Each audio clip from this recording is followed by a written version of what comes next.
세상을 움직이는 경제 이야기입니다. 여러분의 경제 시야를 세계로 확 넓혀드릴 월드 이코노미 시간입니다.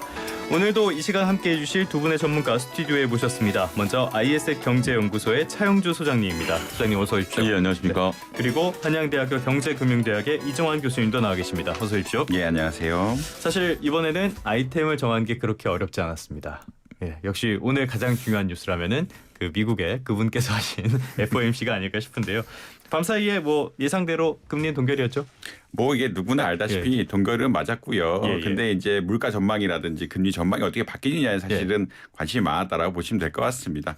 아무래도 현재 그 소비자 물가 지수 같은 것들이 미국 연준의 타겟팅하는 2%에 비해서 높은 수준 3% 수준을 유지하고 있었기 때문에 다 동결을 할 거라 예측했는데 이제 도대체 올해 몇 번을 깎겠느냐, 그렇죠. 몇 번을 내릴 것이냐가 사실 이제 지난 12월 올해 3월까지만 해도 그러니까 연준의 어떤 점도표라고 그러죠. 미래 금리 예상치를 보면은 3번 깎을 거라고 예상을 했는데 이번에는 이제 좀 축소가 되는 한 번은 축소가 되는 이런 양상을 보였다. 결국은 인플레이션 같들이 쉽게 잡히지 않고 이건 또 미국의 경기가 너무 좋기 때문에 경기가 너무 좋고 그러니까 소비가 늘어나고 인플레이션 잡히지 않고 있는 이런 상황들이 발생하고 있어서 결국은 뭐 3번 내리는 목표를 한 번은 줄였다. 뭐 이렇게 아마 결론을 지을 수 있을 것 같습니다. 점도표라는 거는 나중에 금리 전망 같은 걸 보여주는 표 맞죠? 연준 위원들이 결국은 이제 자기네들이 예측하는 그러니까 자기네 의견을 밝히는 거거든요. 그 밝혔을 때 미래 금리가 얼마 될 것이냐에 대해서 의견을 밝히는 거고 점도라는 게 이제 각자 찍는 겁니다. 각자 찍어서 이제 중위값이 얼마? 중위값이란 거는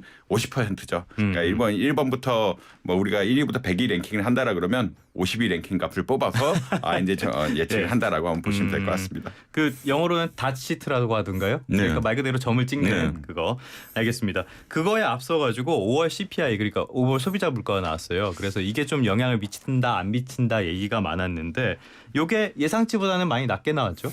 예상치보다 조금 낮았습니다. 우리가 이제 0.1%포인트 낮은 3.3%가 나왔는데 그러니까 이게 3.3%가 낮냐 높냐라는 개념을 볼 때 이게 전년 대비해서 오른 거거든요. 그러니까 이제 여전히 이제 물가라든지 이제 이런 것들은 올라가고는 있습니다만 올라가는 속도 자체가 이제 둔화됐다라고 봐야 되겠죠. 전월 대비인 보합이더라고요. 네, 전월 대비인 보합에서 이제 이 속도 자체가 낮아졌다는 게 굉장히 중요한데 여기서 중요한 게 이제 차지하게 되는 주택 렌트 비용이라든지 아니면 휘발유 가격 이런 부분들인데 렌트 비용도 상승세가 꺾였어요. 그러니까 이제 그래요? 오르긴 올랐습니다만 이 상승세가 어느 정도 이제 완화되게. 그러니까 이제 이 렌트 비용이라는 게 지난번에도 말씀드렸습니다만 오해를 피하기 위해서 말씀드리면 내가 이제 뭐 월세를 산다 이런 개념이 아니라 내가 집을 내가 자가주택에 산다 하더라도 이걸 렌트해서 사는 걸로 계산을 하기 때문에 결국 그 집값이 올라가는 속도가 좀 꺾였다라고 봐야 되겠고 또 하나 이제 휘발유 가격이 안정세를 찾고 있습니다. 이거는 이제 원유 가격은 지금 변동성을 나타내고 있는데 휘발유는 이걸 정제한 거잖아요. 근데 휘발유는 결국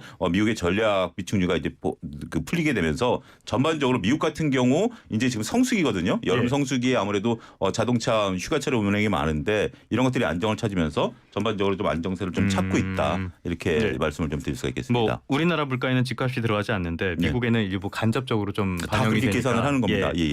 알겠습니다. 그런데 이번에 나온 CPI 소비자 물가 이게 과연 FOMC 결정에 5시간 전에 나왔는데 영향을 미쳤을까요? 뭐 기자들이 물어봤겠죠. 파월 의장한테 물어봤는데 본인들은 반영했다라고 이야기를 하고 있습니다. 그 파월 의장한테 이제 이게 소비자 물가 지수가 뭐 생각보다 좋게 나왔는데 이것을 점도표에 반영을 했느냐 그렇게 직접 물어봤거든요. 데이터를 줬다. 그걸 반영했다. 그것을 이미 반영해서 미래 전망했다라고 이야기했습니다. 근데 본인은 그렇게 말씀하셨지만 시장에서는 반영을 제대로 못했을 것 같다. 그래서 조금 더 매파적으로 나온 거 아니냐 이런 반응도 좀 있는 것 같아요. 소장님 어떻게 보십니까? 근데 이제 그거는 이제 우리가 그 FOMC 회의 진행 순서를 보게 된다라면 그 처음에 이제 FOMC 회의할 때 처음에 이제 연준의 이제 경제 그쪽에 있는 분들이 자료를 다 나눠주거든요. 그래서 나눠주고 이제 파월 의장 발언하고 그러니까 그 나눠준 사람이 이제 그거에 대한 설명을 하고 그 다음에 이제 회의를 하고 또 파월 의장이 얘기를 하고 또 회의를 하고 하는 거기 때문에 충분히 저는 반영될 시간이 있다라고 봐요. 어쨌든 그게 일주일 전에 나왔던 뭐 불과 1시간 전에 나왔다 하더라도 이미 서류상 회의 장소에 들어왔다라면 똑같이 취급이 되거든요. 그렇기 때문에 저는 그 부분이 충분히 반영이 됐다라는 것에 대해서는 뭐 그렇게 예. 이견은 없습니다. 아, 그럼 시장이 너무 지나치게 뇌피셜, 너무 행복 회로를 돌렸다 이렇게 볼 수 그러니까 있겠네요. 시장은 계속해서 예. 좀 우리가 금리를 인하했지만 아무래도 네. 이렇게 그 좋은 것만 바라잖아요. 예, 예. 진짜 금리를 지금부터라도 빨리 몇 차례 더 내리는 것이 시장 참여자들에게는 좀 좋은 그렇죠, 그런 그렇죠. 부분들이기 네. 때문에 더군다나 지금 이제 증시라든지 자산 시장이 활발하게 움직이고 있는데 여기에 더 좋은 소식이 오면 좋겠죠. 그래서 이제 그런 얘기들을 하고 있는 거지만 그거는 어떻게 보면 우리가 이제 팩트와 소음을 좀 구분하자. 결국 연준 위원들 입장에서 본다면 여러분들이 연준 위원이라면 어떻게 하겠습니까? 지금 내가 회의 장소에 딱 들어왔을 때 그 전에 알고 있었던 내용을 가지고 회의하는 건 아니죠. 그쵸, 회의 테이블에 예. 딱 올라와 있는 걸 가지고 판단을 하는 거기 때문에 저는 파월 의장의 말이 특별히 이견 없다 근데 말씀드립니다. 시장에서는 이렇게 얘기해도 인하의 신호로 받아들이고 저렇게 얘기해도 인하의 신호로 받아들이고 약간 이런 것 같아요. 그래서 예. 뭐 일단 지표가 조금 낮게 나오니까 올해 예. 2번 인하할 가능성에 대해서 베팅은 높게 하더라고요. 한 60%까지 올라가면서 그리고 이제 그 연준 위원들이 얼마나 금리를 낮출 것이냐에 대한 다 각자의 의견들이 있는데 물론 이제 한 7명하고 4명. 그러니까 4명은 올해 못 내린다. 7명은 한 번 내린다. 근데 나머지 8명은 또 2번 내린다라는 그런 이야기를 해서 네. 2번 내릴 가능성에 대해서 시장은 좀 기대를 하고 있는 양상인 건 맞는 것 같다라고 보시면 될 것 같습니다. 근데 이게 우리가 이렇게 좀 봐야 될 것 같아요. 보통 이제 우리가 연준 그 회의를 하고 연준에서는 이제 기본적 원론적인 얘기를 하는 거죠. 우리가 데이터를 보고 하겠다라는 그렇죠. 얘기. 이번에 똑같았어요. 근데 이제 그 다음에 파월 의장이 이제 기자회견 장소에서 파월 의장이 이제 개인적인 의견을 얘기하면서 때로는 강성 발언을 함으로써 이제 그 시장부터 주식시장이 막 움직이거든요. 근데 이번에도 뭐 그냥 그 내용대로 내릴 가능성이 있다라고 좀 본 거죠. 시장은 저는 제 개인적인 뇌피셜입니다만 이제부터 저는 이 부분이 있다라고 봐요. 결국 9월에 내려야만 되는 당위성이 있는 거죠. 대선이 있는 거죠. 대선이 있는 거기 때문에 그 가능성을 시장도 그걸 보는 거죠. 9월에 안 하면 12월이면 대선 끝나고 하는 거기 때문에 어차피 눈치를 안 볼 수 없는 거죠. 눈치를 안 볼 수 없고 대선이라는 걸 생각하게 된다면 이제 지금 어떻게 보면 밑밥을 다 깔아놓은 거죠. CPI도 어느 정도 괜찮고 우리가 이제 지표를 보고 얘기한다고 했고 가능성도 한 번이고라고 하는 것들에 대해 그리고 이제 갑자기 우리가 결정할 수도 있다라는 것까지 열어놨기 때문에 시장은 오히려 거기에 더 방점을 찍은 것 같아요. 지금 팍팍 내리겠다라고 너 얘기 못하는 거 알아. 하지만 네가 갑자기라도 내릴 수 있다라고 얘기한 거면 그래 9월이면 우리 희망 회로를 돌리자 이렇게 생각하는 거 아닌가 싶습니다. 좋습니다. 9월까지 한번 지켜보도록 하겠습니다. 그래서 뉴욕 증시도 좀 반응을 보였고요. 또 다른 대형 이벤트 하나. 애플이 드디어 낙제생이었죠. AI 전략을 발표를 했는데 어떻게 보셨습니까, 교수님? 뭐 이게 시장의 평가가 첫날하고 둘째 날, 셋째 날에 많이 달랐다라고 말씀드릴 수 일단은 있을 것 같아요. 교수님의 평가를 학점으로 한번 줘보세요.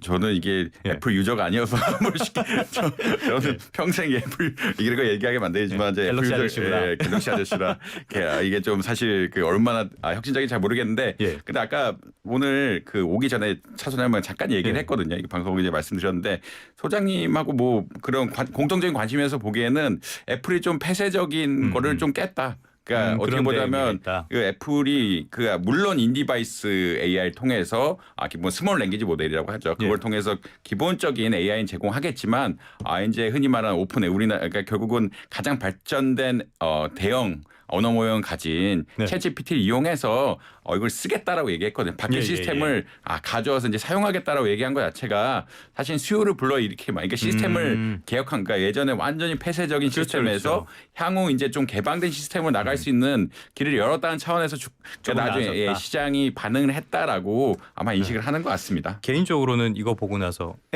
이랬거든요. 그랬는데 이게 사실 외신 반응도 비슷했어요. 그런데 월가 반응은 좀 다른 것 같아요. 그리고 완전 주가도 그런 식으로 반응을 했던데 처음 발표하고 나서는 실망, 그 다음에는 급등. 어떻게 보셨습니까?